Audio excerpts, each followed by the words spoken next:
তাহসান মিথিলার ডিভোর্স হওয়ার পর এখন আবার একসাথে একটা সিরিজের শুটিং করে এসে পাবলিক প্লেসে একজন আরেকজনকে প্রশংসার জোয়ারে ভাসিয়ে দিচ্ছে। আর তোমরা 2 দিনের রিলেশনের ব্রেকআপের পর প্রাক্তন প্রেমিক প্রেমিকাকে সাবান সোডা দিয়ে ধুয়ে দাও, ফেসবুকে একে অপরকে ব্লগ দিয়ে গালাগালি করে বেড়াও আর পোস্ট করে বেড়াও আমার এক্স 12 ভাতারি ছিল, আমার এক্সের সাথে বাথরুমের স্যান্ডেলের মধ্যে কোনো পার্থক্য নাই। তোমরা এসব বাদ দিয়ে এদের থেকে কিছু শিখো। এই পৃথিবীতে তারাই সবচেয়ে সুখী যাদের কোনো লজ্জা শরম নাই। যদি কোনোভাবে লজ্জাটাকে স্যাক্রিফাইস করতে পারো তাহলে তুমি নিজেও হয়ে যেতে পারো দুনিয়ার সবচেয়ে সুখী ব্যক্তি। তাহলে আর দেরি কিসে, লেগে পড়ো লজ্জা স্যাক্রিফাইস করতে। তাহসান আর মিথিলার একসাথে অভিনীত ওয়েব সিরিজ আসছে খুব শীঘ্রই। সিরিজের নাম হচ্ছে বাজি। ক্রিকেট খেলাকে ঘিরেই এই সিরিজ তৈরি হয়েছে। এই সিরিজ নিয়ে সংবাদ সম্মেলনে মিথিলা বলেন, এটা তাহসানের প্রথম ওয়েব সিরিজ, আমার কাজ করে ভালোই লেগেছে, আশা করি আপনাদেরও ভালো লাগবে। অন্যদিকে তাহসান বলেন, মিথিলা তো অনেক গুণী অভিনেত্রী, অনেক বছর পর তার সাথে কাজ করেছি,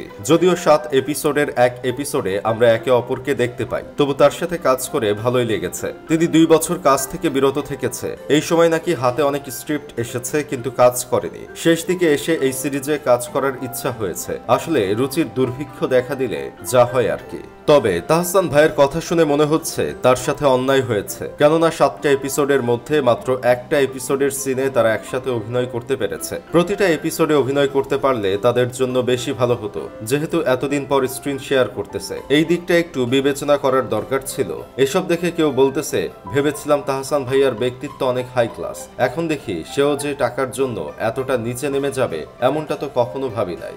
আবার কেউ বলতেছে, একসময় তারা ছিল সবার পছন্দের কাপল, তারপর তারা সাধারণ মানুষের মুখে চুলকানি মেখে ছাড়াছাড়ি হয়ে গেল, আবার এখন আসছে একসাথে বসে নির্লজ্জের মতো একে অপরের প্রশংসা করতে। আসলে এদের কাছে টাকাই সব। আবার কেউ কেউ বলতেছে, আমি তাহসানকে দেখলাম একজন মানুষ কতটা স্মার্ট হলে এভাবে চিট করে যাওয়া এক্স ওয়াইফকে ফেস করতে পারে। আমাদের দেশের কমন কনসেপ্ট হলো ডিভোর্সের পর একে অন্যের চরিত্র হনন এবং নিজেকে সাধু সাজাতে কাদা ছোড়াছুড়ি, কিন্তু তারা সেটা করে নাই। এসব দেখে আমার বন্ধু কেরামত বলতেছে, প্রাক্তন তো প্রাক্তনই, কাজের সাথে প্রাক্তনের কোনো সম্পর্ক নেই। পার্সোনাল লাইফ আর প্রফেশনাল লাইফ আলাদা রাখাই একটা মানুষের ব্যক্তিত্ব, সেটা অভিনয় হোক বা অন্য কোনো চাকরি হোক। আপনি যেই অফিসে চাকরি করেন সেই অফিসে যদি আপনার প্রাক্তন স্ত্রী কাজ করতে আসে তাহলে আপনি কি চাকরি ছেড়ে দিবেন নাকি? এখানেও তাহসান ঠিক সেই দিকটাই ফলো করেছে।